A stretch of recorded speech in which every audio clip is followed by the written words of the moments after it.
الحمد لله نحمده ونستعينه ونستغفره ونؤمن به ونتوكل عليه ونعوذ بالله من شرور أنفسنا ومن سيئات أعمالنا من يهده الله فلا مضل له ومن يضلله فلا هادي له ونشهد أن لا إله إلا الله وحده لا شريك له ونشهد أن سيدنا وسندنا وحبيبنا ومولانا محمدا عبده ورسوله أرسله بالحق بشيرا ونذيرا وداعيا إلى الله بإذنه وسراجا منيرا صلى الله عليه وعلى آله وأصحابه وبارك وسلم تسليما كثيرا أما بعد فأعوذ بالله من الشيطان الرجيم بسم الله الرحمن الرحيم قال الله تبارك وتعالى في القرآن المجيد لا يحب الله الجهر بالسوء من القول إلا من ظلم وكان الله سميعا عليما وقال الله تبارك وتعالى إن الذين يحبون أن تشيع الفاحشة في الذين آمنوا لهم عذاب أليم في الدنيا والآخرة والله يعلم وأنتم لا تعلمون وقال النبي صلى الله عليه وسلم كل أمتي معافى إلا المجاهرين صدق الله وصدق رسوله النبي الكريم ونحن على ذلك لمن الشاهدين والشاكرين والحمد لله رب العالمين یا الہی گر کرم تو کرے یا الہی گر کرم تو کرے وہ بات دے زباں کو جو دل پہ اثر کرے یا الہی روز و شب توفیق و احسان دے مجھے خوف اپنا ظاہر و باطن میں یکساں دے مجھے حسب سنت یا الہی عشق قرآن دے مجھے نعمت دار یعنی نور ایمان دے مجھے میں نہیں کہتا کہ تو تحت سلما دے مجھے اپنی الفت دے مجھے بس عزم و ایقان دے مجھے تا دم آخر رہوں اسلام پہ ثابت قدم تا دم آخر رہوں اسلام پہ ثابت قدم استقامت پختگی ہر لمحہ ہر آن دے مجھے آباد ہوئی عشرت گاہیں ویران مساجد روتی ہے آباد ہوئی عشرت گاہیں ویران مساجد روتی ہے تاریخ فضا میں موسیقی پامال اذانیں ہوتی ہے یہ وقت عمل کردار ہے شرم کیوں دست دعا پھیلاتا ہوں کہنے کو مسلمان میں بھی ہوں پر کہتے ہوئے شرماتا ہوں آباد ہوئی عشرت گاہیں ویران مساجد روتی ہے، تاریح فضا میں موسیقی پامال اذانیں ہوتی ہیں۔ ان اللہ و ملائکتہ یصلون علی النبی یا ایھا الذین آمنوا صلوا علیہ وسلموا تسلیما۔ اللہم صل علی محمد وعلی آل محمد کما صلیت علی ابراہیم وعلی آل ابراہیم انک حمید مجید۔ اللہم بارک علی محمد وعلی آل محمد کما بارکت علی ابراہیم وعلی آل ابراہیم انک حمید مجید۔ محترم واجب الاحترام قابل صد تکریم برادران اسلام، محترم دوستوں اور بزرگوں، خالق ارض و سماع کا فضل و احسان ہوا، اس ذات نے صحت و عافیت اور ایمان کی دولت کے ساتھ جمعہ کا یہ مبارک دن نصیب فرمایا اور ایک اہم فریضہ کی ادائیگی کا موقع عطا کیا۔ یہ محض اس ذات کا فضل و احسان ہے۔ جسے اللہ محبت کی نگاہ سے دیکھتے ہیں اسے اپنے در پہ آنے کی توفیق عطا فرماتے ہیں۔ آپ نے اپنے ارد گرد ایسے کئی لوگ دیکھے ہوں گے کہ جن کے پاس سب کچھ ہے، یعنی کہ نوکر بھی ہے، مالی طور پر بھی مضبوط ہے، اگر چاہیں تو وہ سارا دن مسجد میں گزار سکتے ہیں، لیکن انہیں صرف 5 منٹ نماز کے لیے توفیق نہیں ہے۔ بظاہر دیکھا جائے تو وہ آ سکتے تھے، ان کے پاس کوئی مجبوری نہیں ہے، ہر قسم کی سہولت ہے، لیکن وہ مسجد میں نہیں آئے، تو یہ اس بات کی علامت ہے کہ مسجد میں آنے کے لیے مال دولت کی ضرورت نہیں ہے، جائیداد اور حسن اور طاقت کی ضرورت نہیں ہے۔ اللہ کے در پہ وہی آتا ہے جسے اللہ توفیق عطا فرمائے۔ دیکھیں کہ ایک مزدور ہر قسم کی مشقت کے باوجود اس کے پاس کھانے کے لیے کچھ نہیں ہوتا، لیکن اس کے باوجود وہ اپنی نماز کے لیے حاضر ہو جاتا ہے، اور دوسری طرف ہے بہت بڑا مالدار لیکن اسے تو موقع نہیں ملتا۔ تو یہ واضح ہے کہ یہ جو کچھ ہو رہا ہے اللہ کی توفیق سے ہوتا ہے۔ جسے اللہ رحمت کی نگاہ سے دیکھتے ہیں اسے بار بار نیکیوں کی اور اپنے در پہ حاضری کی توفیق عطا فرماتے ہیں۔ اللہ سے دعا کریں کہ اللہ تعالی ہم سے یہ توفیق چھینے نہ، بار بار ہمیں یہ توفیق عطا فرمائے۔ میرے دوستوں اور بزرگوں، آج ہم سے مجموعی طور پر یہ توفیق چھینی جا چکی ہے، اور بنیادی وجہ یہ ہے کہ ہم نیکی کو کوئی خاص اہمیت نہیں دیتے، اور ہم دنیا ہی کو سب کچھ سمجھتے ہیں، لیکن ہمارے عزیزوں میں، رشتہ داروں میں ایسے کئی لوگ آئے، بڑے بڑے مالدار تھے، لیکن آج وہ سب کچھ چھوڑ کر اکیلے قبر میں پڑے ہوئے ہیں، تو ساتھ کچھ چیز نہیں لے کر گئے۔ ساتھ اگر لے کر گئے ہیں تو اچھے کوئی اعمال کیے، وہ ان کے ساتھ ہیں، وہاں انہیں کام آئیں گے، اور برے کرتوت کیے تو وہاں وہ تکلیف میں ہوں گے۔ لہذا دنیا کو دیکھ کر اپنی آخرت کو برباد نہ کیجیے، اللہ سے توفیق مانگیے کہ اے مولا کائنات مجھے اچھے کاموں کی توفیق عطا فرما، ان کاموں کی توفیق عطا فرما جن سے تیری رضا ہو۔ میرے دوستوں اور بزرگوں، نیکی کرنا آسان ہو جاتا ہے اس کے لیے جسے اللہ توفیق دے، اور نیکی سے زیادہ درجہ گناہوں سے بچ جانا ہے، یعنی کہ نیکی گناہوں سے بچ جانے کی بنسبت نیکی کرنا آسان ہے، گناہوں سے بچنا یہ تھوڑا مشکل ہے۔ تو اللہ تعالیٰ کو نیکی کی بنسبت گناہوں سے بچ جانا بہت زیادہ محبوب ہے،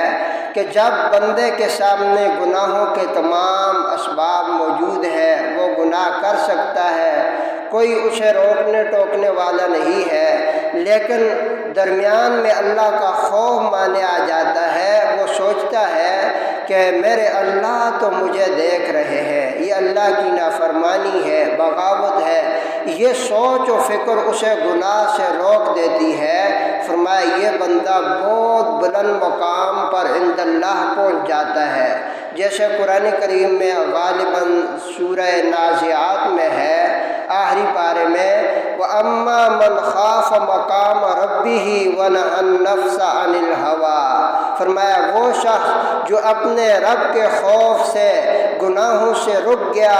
خواہشات نفسانی کے پیچھے نہ چلا، فَإِنَّ الْجَنَّةَ هِيَ الْمَأْوَىٰ، ایسے خوش نصیب کا ٹھکانہ جنت ہے۔ تو میرے دوستوں اور بزرگوں، مجموعی طور پر آج معاشرہ گناہوں سے دور نہیں ہو رہا، اور اس کی بنیادی ایک وجہ یہ بھی ہے کہ جب بندہ کسی چیز کی نقصانات کو بار بار سنتا ہے تو اسے خوف پیدا ہوتا ہے کہ یہ چیز میرے لیے نقصان دہ ہے، تو وہ اپنے آپ کو اس سے بچاتا ہے۔ اگر کسی شخص کو ان گناہوں کے نقصانات کا علم ہی نہیں ہے تو اس کے نزدیک ایسی خاص کوئی وقت نیکی کی نہیں ہوگی، گناہوں سے بچنے کے لیے کوئی خاص وہ کوشش و فکر نہیں کرے گا۔ جب بار بار یہ سنے گا کہ نیکیوں کے کتنے فائدے ہیں، گناہوں کے کتنے نقصانات ہیں، تو اس کے دل میں گناہوں سے بچنے کا خوف، نیکیوں کو کرنے کا جذبہ پیدا ہوگا۔ آج ہم سننے کے لیے تیار ہی نہیں ہے۔ ہم میں سے ہر شخص کے اندر یہ سوچ، ہر شخص کے اندر یہ چیز، یہ کیفیت پیدا ہے، وہ کہتا ہے میں پورا ہوں، بس میں عالم ہوں، مجھے سننے کی ضرورت ہی نہیں ہے۔ تو یہی چیز انسان کو اللہ سے بھی دور کر دیتی ہے اور اللہ کے دین سے بھی دور کر دیتی ہے۔ اور فرمایا وہی بندہ فلاح کو پہنچے گا، ہدایت کو پہنچے گا، جب وہ اپنے آپ کو محتاج سمجھے گا، باوجود اس کے کہ اسے علم ہے، لیکن اس کے باوجود بھی وہ اپنے کو عاجز سمجھتا ہے کہ ہو سکتا ہے کہ فلاں کی کوئی بات میرے دل پہ لگ جائے، ہو سکتا ہے اس کی بات سنوں، میں عاجز بندہ ہوں، اللہ میرے لیے، یعنی کہ اپنے اندر یہ کیفیت پیدا کرے کہ میں اللہ کا محتاج ہوں، کچھ نہیں جانتا، اور سننے کے لیے وہ بیتاب ہو، اہل اللہ کی محافل میں بیٹھے، بار بار دین کے تذکرے سنے، گناہوں کی نفرتوں کو سنے، تو اللہ سے امید ہے کہ یہ شخص ہدایت کو پہنچ جائے گا۔ اور جو شخص یہ سمجھتا ہے میں تو عالم ہوں، مجھے سب کچھ پتہ ہے، مجھے سننے کی کیا ضرورت ہے، میرے پاس کتابیں ہیں، میں نے 8-10 سال مدرسے میں پڑھا ہے، یعنی اس کے اندر ایک تکبر کا جو ہے مادہ پیدا ہو گیا، تو یہ شخص بھی آہستہ آہستہ گمراہ ہو جاتا ہے۔ تو پھر ایک عام بندہ جس کے اندر تکبر ہو کہ ہمیں ضرورت ہی نہیں، ہمیں جو ہے دین سننے کے لیے وقت ہی نہیں ہے، تو میرے دوستو یہ تنقید نہیں ہے، تنقید برائے اصلاح ہے۔ ہمارا یہ طرز عمل انتہائی خطرناک ہے، کہیں ایسا نہ ہو کہ نزع کے وقت ہم سے ایمان چھین لیا جائے، لہٰذا اپنے آپ کو محتاج سمجھ کر اللہ کے دین کو سننے کے لیے اپنے اوقات کو نکالیے۔ ہم یہ سمجھتے ہیں کہ دین کے لیے ہمارا لگایا ہوا وقت فضول ہے، قرآن پڑھنے کے لیے جو وقت لگایا وہ بیکار ہے، دین کی محفل میں بیٹھ کر دین کی باتیں سنی تو اس کا کیا فائدہ، یہ ہماری نظر و سوچ میں بنی ہوئی ہے۔ دوسری طرف ہم جو ہے ملازمت کو جو ہے بہت اہمیت دیتے ہیں، کھیتی باڑی کو اہمیت دیتے ہیں، باقی دنیاوی معاملات کو ہم سمجھتے ہیں کہ وہاں جو ہمارا وقت لگا تو اس سے ہمیں یوں فائدہ ہو گیا، یہ ہو گیا، بچوں کا رزق مل گیا، فلاں ہو گیا، فلاں ہو گیا۔ میرے دوستو یہ سب کچھ فانی ہے، یہی رہ جائے گا۔ جو وقت آپ نے اللہ کے دین کے لیے دیا، اللہ کے قرآن کو دیا، یہی وقت آپ کا قیمتی ہے۔ آپ کی زندگی کے اندر وہی لمحات قیمتی ہیں جو آپ نے اللہ کے دین کو سننے کے لیے، اللہ کے دین کو سمجھنے کے لیے، اللہ کے دین کے نشر و اشاعت کے لیے لگائے۔ آپ کی زندگی کا سب سے قیمتی لمحہ وہی ہے۔ آپ کے مال میں سب سے بہترین مال وہی ہے جو اللہ کے دین کے لیے، اللہ کے قرآن کے لیے، غرباء و مساکین کے تعاون کے لیے، اللہ کی رضا کے لیے لگا۔ تو آپ کے مال میں سب سے قیمتی مال وہی ہے، کیونکہ آج اس کے اوپر پردہ ہے۔ جب حقیقت کا پردہ اٹھ جائے گا، آپ جو ہے افسوس کریں گے، کاش کہ میں زیادہ سے زیادہ وقت اچھے کاموں میں لگاتا، میرا فلاں وقت فضول گیا۔ میرے دوستوں اور بزرگوں، آج مجموعی طور پہ ہمارے اندر یہ کیفیت پیدا ہو چکی ہے، شیطان نے ہمارے اوپر اتنا غلبہ کر دیا ہے، ایسی کیفیت ہم پہ طاری ہے کہ 8 دنوں میں صرف ایک جمعہ کا دن ہوتا ہے، اور اس میں بھی آدھا پونا گھنٹہ ہم دین کو دینے کے لیے تیار نہیں ہے، اور ہم اپنے آپ کو یہ سمجھتے ہیں ہم محمد کے امتی ہیں، ہم قرآن کو ماننے والے ہیں، ہم اسلام کو ماننے والے ہیں، اسلام کے لیے ہمارے پاس وقت ہی نہیں ہے۔ یہ جھوٹی زبانوں سے جھوٹے دعوے، وہ اصحاب نبی کو دیکھیے نا، تو ان کی بھی اولادیں تھیں، ان کے بھی کاروبار تھے، ان کی بھی دنیاوی ضروریات تھی، دیکھو نا انہوں نے دین کو مقدم رکھا، دنیا کو مؤخر رکھا۔ آج 1400 سال ہو گئے، آج بھی وہ زندہ جاوید ہیں، لوگ محبتوں سے ان کے نام لیتے ہیں۔ اللہ نے ان کو رضی اللہ عنہم ورضوا عنہ کا جو ہے سند عطا کی کہ جاؤ میں تم سے خوش، تم مجھ سے خوش۔ تو میرے دوستو، انہوں نے کوئی کوٹھی بنانے کے لیے اپنا زیادہ سے زیادہ وقت نہیں دیا، مال و دولت کے لیے نہیں کیا، یہ دنیاوی ضروریات ہیں، ان کو بھی وقت دو، لیکن مقدم اللہ کے دین کو رکھو گے تو زندہ جاوید ہوگے۔ جب تم مر جاؤ گے، قبروں سے لوگ گزریں گے تو کہیں گے یہ بڑا اچھا بندہ تھا، اس کو میں نے اکثر دیکھا یہ دین کی محفلوں میں بیٹھا کرتا تھا، اس کو میں نے اکثر دیکھا یہ مسجد میں ہوتا تھا۔ جو بھی راستے سے گزرے گا وہ آپ کو اچھے الفاظ سے یاد کرے گا اور دل سے آپ کے لیے دعا کرے گا۔ یہ دین کی برکت ہے کہ جو دین سے چمٹ گیا، ہر شخص اس سے پھر محبت کرتا ہے، اور اسے مرنے کے بعد بھی اللہ زندہ جاوید بنا دیتا ہے۔ لیکن آپ کے پاس دین کے لیے وقت نہیں ہے، آپ کے پاس قرآن کے لیے وقت نہیں ہے، دینی محافل میں بیٹھ کر دین سننے کے لیے وقت نہیں ہے، تو آپ کی بڑی شہرت، بڑا نام ہوگا، لیکن مرنے کے بعد جو قبر سے گزرے گا کہے گا اس نے تو بڑی جائیدادیں بنائی، بڑی کوٹھیاں بنائی، تھا بڑا ملعون، مسجد میں تنگ ہوتا تھا، دین میں کبھی اس کو میں نے تبلیغی جماعت کے پاس بیٹھا ہوا نہیں دیکھا، کبھی اس کے ہاتھ میں قرآن نہیں دیکھا، یہ بڑا بدبخت تھا، اس نے تو اولاد کے لیے بہت کچھ کمایا لیکن اپنی آخرت کے لیے کچھ نہ کیا۔ یعنی کہ مرنے کے بعد بھی لوگ لعنتیں کریں گے۔ تو دین بڑی قیمتی چیز ہے، مخلص بن کر اس دین کے ساتھ چمٹ جاؤ۔ ہفتے میں 7 دنوں میں ایک دن کے اندر بھی آپ کے پاس آدھا پونا گھنٹہ دین کے لیے نہیں، تو پھر آپ کہاں سے دین سیکھو گے؟ نیکی اور برائی کی تمیز آپ کو کہاں سے ہوگی؟ موبائلوں سے تو یہ تمیز نہیں ہوتی، یہ تمیز محفل، دینی محفل کے اندر مسجد کا ایک نورانی ماحول ہوتا ہے، اور اسی طرح دینی محفل کا ایک نورانی ماحول ہوتا ہے۔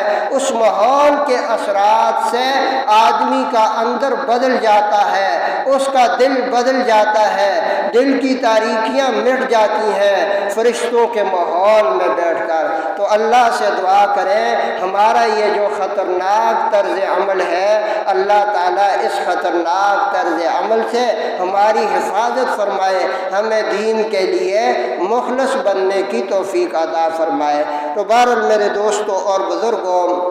اصل بات جو خطبے میں آپ کے سامنے جو آیات شریفہ تلاوت کی، اس میں ایک خاص بات کی طرف جو ہے تنبیہ کی گئی، اور وہ یہ بات ہے کہ اللہ تعالیٰ عام گناہوں کو معاف فرما دیتے ہیں، لیکن اعلانیہ طور پر جو بندہ اللہ کے مقابلے میں آتا ہے، اللہ کی نافرمانی کرتا ہے، تو اللہ تعالیٰ اس کو معاف نہیں فرماتے۔ یہ ناقابل معافی جرم ہے۔ جیسے آپ کے سامنے خطبے میں ذکر کیا، 6 پارے کی پہلی آیت ہے، لا يحب اللہ الجہر بالسوء من القول الا من ظلم۔ گناہ کا ہو جانا یہ کوئی عجیب بات نہیں ہے۔ گناہوں سے پاک صرف انبیاء علیہ السلام ہے کہ اللہ نے ان کا مزاج اور طبیعت ہی ایسے بنائی ہے کہ وہ گناہوں سے دور ہوتے ہیں۔ معصوم صرف انبیاء علیہ السلام ہے، باقی ہر انسان سے گناہ ہوتا ہے، اور گناہوں کا ہو جانا اس کو عجیب نہیں سمجھا جاتا، اور عجیب سمجھنا بھی نہیں چاہیے کہ انسان خطا کا پتلا ہے اور بڑا کمزور ہے، گناہ اس سے ہوتا ہے۔ لیکن بہترین گناہ گار کون ہے؟ اللہ کے نبی نے فرمایا کہ جو گناہ کرنے کے بعد اس گناہ پہ نادم ہو جائے، توبہ کرے کہ یا اللہ غفلت میں مجھ سے یہ غلطی ہو گئی، معاف فرما دے۔ فرمایا بہترین شخص یہ ہے گناہ کر کے گناہ پہ ڈٹ جانا اور اعلانیہ گناہ کرنا، یہ اللہ کا باغی ہے، یہ بڑا بدبخت ہے، بڑا بد نصیب ہے۔ ایسے شخص کے لیے اللہ نے یہ حکم دیا ہے کہ ایسا شخص ناقابل معافی مجرم ہے۔ تو میرے دوستوں اور بزرگوں، آپ کے سامنے جو یہ آیات اور احادیث نبویہ بیان کی، اس میں اسی بات کی تنبیہ کی۔ اللہ کے نبی نے فرمایا کل امتی معافن الا المجاہرین، میری امت کے ہر فرد کو اللہ معاف فرما دیں گے، لیکن جو اعلانیہ طور پر گناہ کرتے ہیں ان کو اللہ معاف نہیں کریں گے۔ اور پھر اسی حدیث کے آگے حضور علیہ السلام نے فرمایا کہ اعلانیہ گناہ یہ ہے، یعنی اعلانیہ گناہوں میں سے ایک صورت یہ بھی ہے کہ بندہ رات کو گناہ کرے اور دن کو اس گناہ کی تشہیر کرے، اس پہ فخر کرے اور فخری انداز میں اسٹیٹس پہ لگائے کہ ہم نے یہ گناہ کیا ہے۔ تو حضور علیہ السلام نے فرمایا کہ میری امت کے ہر گناہ گار کو اللہ معاف فرمائیں گے، لیکن جو شخص اعلانیہ گناہ کرتے ہیں اس کو اللہ معاف نہیں کریں گے۔ تو اہل علم نے اس حدیث شریف میں گناہ کی یعنی اعلانیہ گناہ کی 3 صورتیں بیان کی۔ پہلی صورت تو عام، جیسے ہر شخص گناہ کو گناہ ہی نہیں سمجھتا، علی الاعلان گناہ کرتے ہیں اور اس کا گناہ ہی نہیں سمجھتے، تو یہ شخص 2 حرام کاموں کا مرتکب ہو گیا۔ ایک تو گناہ کا اظہار، اور دوسرا گناہ کے اظہار کے ساتھ ساتھ بے حیائی کا ارتکاب۔ چونکہ یہ تو آپ سب کے علم میں ہے کہ الحیاء شعبۃ من الایمان، حیا ایمان کا حصہ ہے۔ جس میں حیا ہوگا اس میں ایمان ہوگا، جس میں ایمان ہے اس میں حیا ہے، یعنی حیا اور ایمان یہ لازم ملزوم ہے۔ حیا ہوگا ایمان ہوگا، حیا نہیں ہے ایمان نہیں ہے۔ تو لہٰذا ایک تو اعلانیہ گناہ کی صورت میں گناہ کا اظہار، اور دوسرا بے حیا لوگوں کے ساتھ مشابہت، یہ 2 بڑے جرائم کا مرتکب ہو گیا۔ چونکہ معاصی کے ارتکاب سے بچنے کے لیے حیا جو ہے یہ درمیان میں مانع ہوتا ہے، رکاوٹ بنتا ہے، لیکن جب بندے کے اندر حیا ختم ہو گئی تو پھر معاصی کا ارتکاب اس کے لیے آسان ہو جاتا ہے۔ تو لہٰذا علماء نے اعلانیہ گناہ کی پہلی صورت یہ ہے کہ وہ عام طور پر اپنے گناہ کی تشہیر علی الاعلان گناہ کرے اور گناہ کو گناہ ہی نہ سمجھے۔ دوسری صورت جو ہے اعلانیہ گناہ کی یہ ہے کہ ایک شخص گناہ کرتا ہے اور اس کے گناہ پر اللہ تعالیٰ پردہ ڈال دیتے ہیں، یعنی وہ کوئی ایسا خلاف شریعت کام کرتا ہے، اللہ اس پہ پردہ ڈال دیتا ہے، لوگوں کو نہیں پتہ چلتا، لیکن وہ اپنی پردہ داری خود کرتا ہے، اپنے گناہ کی تشہیر کرتا ہے۔ تو فرمایا یہ اعلانیہ گناہ کی دوسری صورت ہے۔ ایسے شخص کو اللہ قیامت کے دن ننگا فرمائیں گے، یعنی آدم سے لے کر محمد الرسول اللہ تک، محمد الرسول اللہ سے لے کر قیامت تک جتنے لوگ ہیں ان کے سامنے اللہ سے کھڑا کریں گے کہ بتلانا فلاں رات تو نے کون سا عمل کیا، کون سی بے حیائی کی اور پھر اس کی تشہیر کی۔ آج جو ہے تمام انسانیت کے سامنے تجھے ذلیل کیا جاتا ہے۔ تو یہ گناہ کی دوسری صورت ہے۔ معاذ اللہ، فرمایا کہ بندہ گناہ کرے اور پھر اس گناہ کو فخریہ طور پہ بیان کرے، اس پہ خوشی کا اظہار کرے، اس کے تذکرے کرے، تو یہ اعلانیہ گناہ کی دوسری صورت ہے۔ اور تیسری صورت جو فاسق فاجر لوگ آپس میں باتیں کرتے ہیں معصیت کی، جیسے آپس میں ملتے ہیں تو گالیاں دیتے ہیں کہ آؤ فلاں کے بیٹے، آؤ تیری ماں کی ایسی کن، تو اتنے دن کہاں تھا، آؤ فلاں۔ تو یہ گناہ معصیت کی تیسری صورت ہے جس کو لوگ گناہ ہی نہیں سمجھتے۔ نوجوان طبقہ آپس میں ملتا ہے تو ماں بہن گھر میں ہوتی ہے اور یہ آپس میں ایک دوسرے کی ماں بہن کو یاد کرتا ہے، تو یہ اعلانیہ گناہ کی تیسری صورت ہے۔ اللہ کے نبی نے فرمایا کہ اللہ تعالیٰ میری امت کے ہر گناہ گار کو معاف فرمائیں گے، لیکن جو اعلانیہ طور پر گناہ کرتے ہیں ان پہ اللہ کی لعنت اور غضب اترتا ہے، وہ ناقابل معافی مجرم ہے۔ اور جیسے کہ خطبے میں ذکر کیا، چھٹے پارے کی پہلی آیت، لا يحب اللہ الجہر بالسوء من القول الا من ظلم، کہ اللہ تعالیٰ برائی کے اظہار کو پسند نہیں کرتے، ہاں جو بندہ مظلوم ہے۔ تو اس آیت کے تحت مفسرین نے بہت سی باتیں لکھی، جن میں سے ایک یہ بات بھی لکھی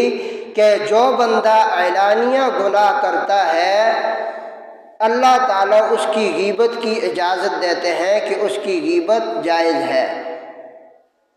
یہ بات بھی آپ کے علم میں ہے کہ غیبت جو ہے یہ الغیبت اشد من الزنا، غیبت زنا سے بھی سخت گناہ ہے۔ اور قرآن کریم میں ایک جگہ ہے کہ غیبت کرنا کسی کی ایسے ہے جیسے اپنے مردہ بھائی کا گوشت نوچنا کھانا۔ تو اتنا سخت ترین غیبت کرنا یہ گناہ ہے، لیکن جو بندہ اعلانیہ گناہ کرتا ہے تو اللہ نے فرمایا کہ اس کی غیبت جائز ہے، کہ اللہ تعالیٰ نے فرمایا کسی مسلمان کی پردہ داری نہ کرو، اس کے پیٹھ پیچھے باتیں نہ کرو، لیکن ایک شخص خود اسے اپنی عزت کا احساس نہیں، اپنی عزت کا خیال نہیں ہے، اللہ کے احکامات کو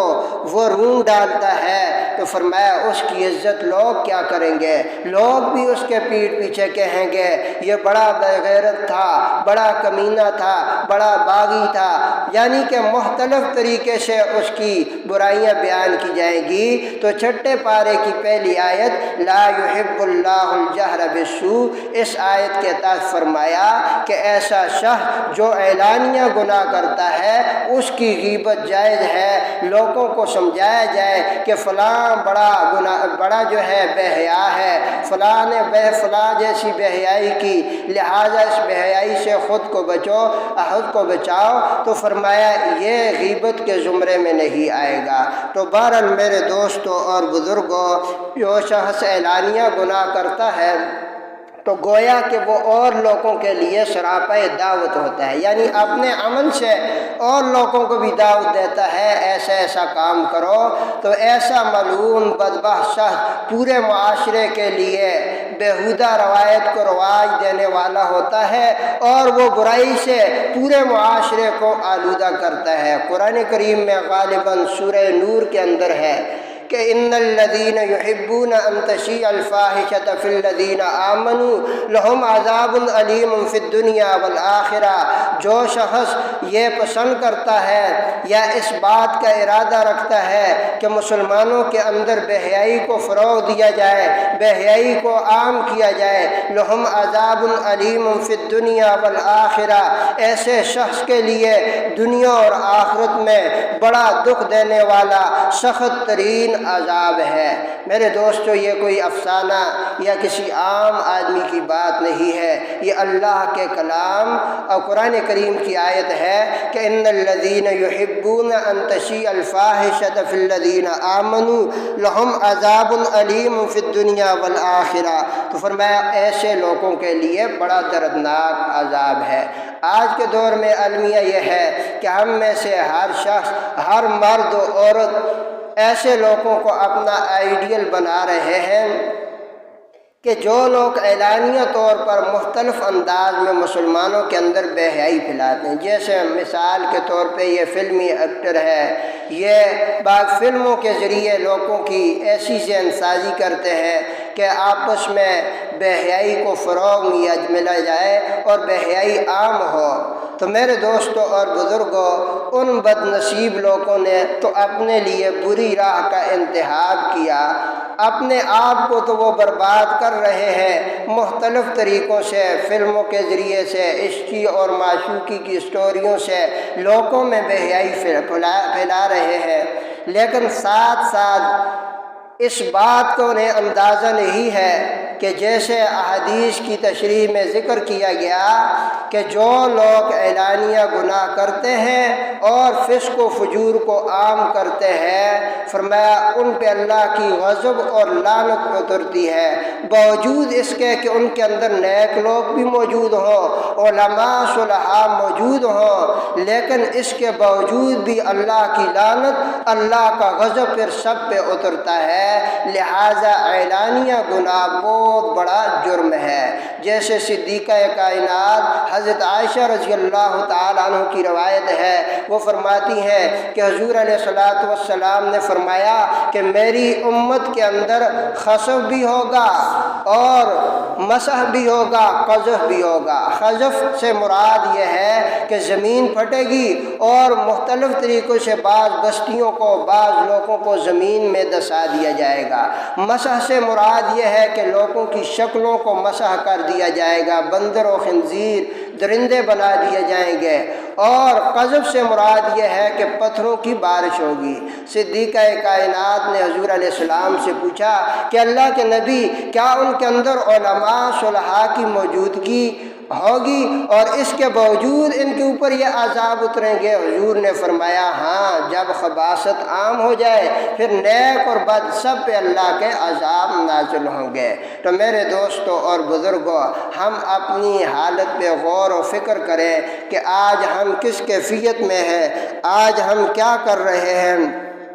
پہلی قوموں میں ایسا ہوتا تھا کہ فسق و فجور جب عام ہو جاتا تو کچھ لوگ اس کے آگے رکاوٹ بنتے اور روکتے، لیکن جب ان قوموں نے فسق و فجور کے آگے رکاوٹ نہ ڈالی اور جو لوگ امر بالمعروف نہی عن المنکر کرتے ہیں ان کی زبانوں کو بھی تالے لگ گئے، یعنی حالات سے سمجھوتہ کر لیا کہ اگر میں نے فلاں گناہ کا ذکر کیا تو فلاں مجھ سے ناراض ہو جائے گا، فلاں خفا ہو جائے گا، فلاں یوں ہو جائے گا، اور جو ہے لوگوں نے سمجھوتہ کر لیا کہ ہمارے پاس ٹائم نہیں ہے، مختصر باتیں کریں، اور جو ہے امر بالمعروف والوں نے بھی کہا لوگ نہیں سنتے تو میں بھی نہیں سناتا، یعنی کہ انہوں نے بھی اپنے منہ بند کر لیے۔ تو پھر فرمایا من حیث القوم، نیک اور بد سب پر اللہ کی لعنت برسے گی، اللہ کا عذاب آئے گا۔ یہ میں نہیں کہتا، اللہ کے نبی کے ارشادات کا مفہوم ہے۔ لہٰذا میرے دوستوں اور بزرگوں، اس بات کا اہتمام کیجئے کہ ہمارے معاشرے کے اندر جو ہے اگر ایسی برائیاں موجود ہیں تو ان برائیوں کے آگے رکاوٹ ڈالیں، پیار و محبت سے ان لوگوں کو سمجھائیں کہ دیکھیے یہ برا عمل ہے، یہ نسل در نسل ہمارے معاشرے کو خراب کرے گا، ایسی برائیوں سے بچیں۔ حضور علیہ الصلوۃ والسلام نے فرمایا کہ بنی اسرائیل کے اندر جو جو برائیاں تھیں ہو بہو وہ تمام برائیاں میری امت میں بھی آ جائیں گی۔ جس طرح ایک جوتا دوسرے جوتے کے ساتھ ہو بہو مشابہ ہوتا ہے، ایسے ہی فرمایا کہ وہ تمام برائیاں بنی اسرائیل کی ہو بہو اس امت میں بھی آئیں گی۔ اگر بنی اسرائیل میں کسی نے اپنی ماں کے ساتھ علی الاعلان زنا کیا ہے تو اس طرح میری امت میں بھی ہوگا۔ تو میرے دوستوں اور بزرگوں، ان تمام برائیوں کی بنیادی وجہ ایک دوسری حدیث شریف میں یہ ہے کہ پہلی امتوں کے اندر جب کوئی شخص گناہ کرتا تو دوسرا شخص اسے منع کرتا کہ بھائی یہ گناہ غلط ہے، یہ اچھا نہیں ہے، اللہ کی ناراضگی کی دعوت دینا ہے۔ ایک دن اسے منع کرتا اور دوسرے دن اسی کے ساتھ ہنستا، اٹھتا، بیٹھتا، چلتا پھرتا، اس کے گناہوں کے ساتھ شامل رہتا۔ تو فرمایا اللہ نے ان لوگوں کے دل خلط ملط کر دیے، یعنی نیک اور بد کو ایک کر دیا، نیک برائی کو پھر برائی ہی نہیں سمجھتے۔ اور پھر فرمایا من حیث القوم، اللہ کا ان پہ غضب اترا، بعض کو بندر بنا دیا، بعض کو خنزیر بنا دیا۔ تو بہرحال میرے دوستوں اور بزرگوں، مختصر یہ ہے کہ ساری باتوں کا خلاصہ یہ ہے، جب اعلانیہ گناہ کیے جائیں تو پھر فرمایا نیک اور بد کی تخصیص نہیں ہوتی، سب پر اللہ کا عذاب آتا ہے۔ ابن حجر فرماتے ہیں کہ اعلانیہ گناہ کرنا گویا کہ اللہ کے رسول، علماء، صلحاء، مومنین سے عناد اور ضد ہے، یعنی اللہ اور اس کے رسول فرماتے ہیں ایسا نہ کرو، یہ کہتا ہے میں کرتا ہوں، مجھے روک کر کوئی دکھائے، تو گویا یہ اللہ سے ضد، اللہ کے رسول سے ضد، اللہ کے قدرت کو، اللہ کی طاقت کو للکارنا ہے۔ تو میرے دوستو آپ خود سوچئے کہ جو شخص اللہ کی طاقت کو للکارتا ہے، اللہ سے ضد کرتا ہے، اللہ کے نبی سے ضد کرتا ہے، عناد کرتا ہے، تو آپ خود بتائیے وہ اپنے اس کام میں کامیاب کبھی نہیں ہو سکتا، اللہ اسے ناکام و برباد کریں گے۔ تو لہٰذا ہمیں چاہیے، فرمایا کہ یہ اعلانیہ گناہ جو ہوتا ہے یہ صرف اس بندے تک محدود نہیں ہوتا، پورے معاشرے، پوری سوسائٹی میں اس کے برے اثرات مرتب ہوتے ہیں، اور آئندہ نسلیں آنے والی بھی اس سے متاثر ہو کر اس برے گناہ کے اندر مبتلا ہو جاتی ہے۔ تو لہٰذا کہیں معاشرے کے اندر اگر ایسی کوئی برائی کو دیکھا جائے تو اس شخص کو محبت سے سمجھایا جائے کہ دیکھو یہ یہ گناہ جو ہے ہم سب کے لیے، پورے معاشرے کے لیے برائی کا سبب ہے۔ میرے دوستوں اور بزرگوں، ایسے کئی معاملات ہمارے اندر ہوتے ہیں لیکن ہم اس پہ خوشی کا اظہار کرتے ہیں، اس کی تشہیر فخریہ انداز میں کرتے ہیں، اس کو اسٹیٹس پہ لگاتے ہیں کہ ہم نے یہ تیر رات کو مارا ہے اور فلاں فلاں نے یوں کیا ہے۔ تو میرے دوستوں اور بزرگوں، اللہ کی طاقتوں کو نہ للکارو، فرمایا اللہ کا عذاب بڑا سخت ہے، ان بطش ربک لشدید، اللہ کے احکامات کی بغاوت انسان کو دنیا آخرت میں برباد کر دیتی ہے۔ خود بھی اس چیز سے بچیے اور اپنے آنے والی نسلوں کو بھی ان برائیوں سے بچائیے۔ معاشرے کے اندر خصوصاً نوجوان طبقہ اس سے بڑا متاثر ہے کہ ان کو آپ نماز میں نہیں دیکھیں گے، مسجد میں نہیں دیکھیں گے، کسی دینی محفل میں نہیں دیکھیں گے، لیکن رات کو 12-1 بجے بھی اگر انہیں کہیں یہ مشک مل جائے کہ فلاں جگہ جو ہے اس چیز کی خوشبو نہیں، مشک آ رہی ہے، تو وہ رات کو اپنی نیند چھوڑ کر وہاں پہنچ جاتے ہیں، یعنی 8-10 سال کا بچہ بھی وہاں پہنچ جاتا ہے۔ یہ کتنی بدبختی ہے، کتنی بد نصیبی ہے کہ اللہ کے سامنے حاضر ہونے کے لیے تیار نہیں اور بے حیائی کے لیے آدھی رات وہاں پہنچ جاتے ہیں۔ تو اپنی ان اولادوں کی فکر کیجئے، کہیں یہ تمہارے ہاتھوں سے نکل نہ جائیں، کل قیامت کے دن تم سے پوچھا جائے گا۔ اللہ تعالی ہم سب کو صحیح معنوں میں قرآن و سنت کے قریب آنے کی توفیق عطا فرمائے۔ سنت